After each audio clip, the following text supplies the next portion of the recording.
Going back to our very first example of implicit differentiation, x squared plus y squared equals 4, the circle of radius 2 centered at the origin, this time we're actually asked to find the second derivative. Well, we'll start by finding the first.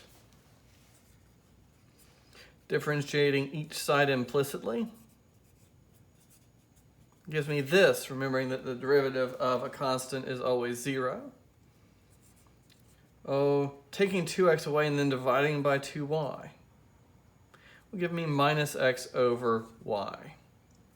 And now I need to take the second derivative. So what I'm going to do is approach it the same way. I'm going to take the derivative of both sides implicitly. Every time I come across a y, I have to remember it's a function on x. Well, the derivative of a first derivative is the second derivative. And on the left-hand side, I need to think about the quotient rule. The bottom gets squared. The bottom times the derivative of the top minus the top times the derivative of the bottom.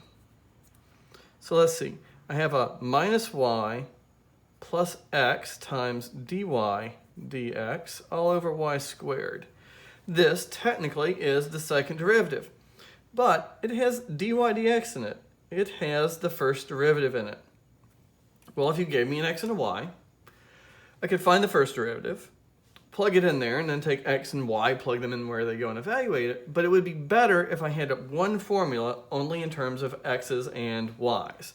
So what I'm going to do is where this calls for dy dx, I'm going to plug in the formula for dy dx.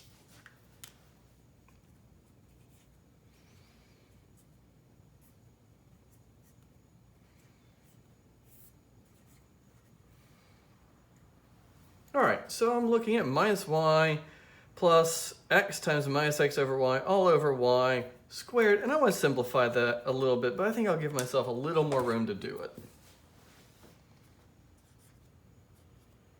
it.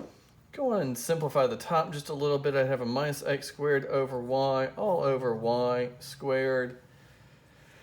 And what I want to do now is I'm going to multiply the top and bottom of the big fraction by y to get rid of this fraction. So I'll have a y cubed on the bottom.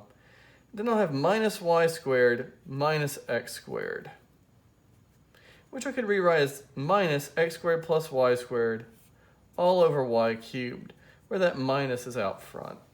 And there's my formula for the second derivative.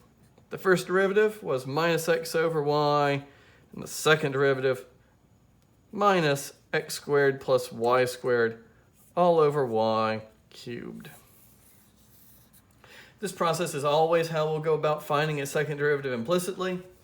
We'll find the first derivative, we'll differentiate implicitly again, and we'll replace where the first derivative shows up with its actual formula, and then simplify.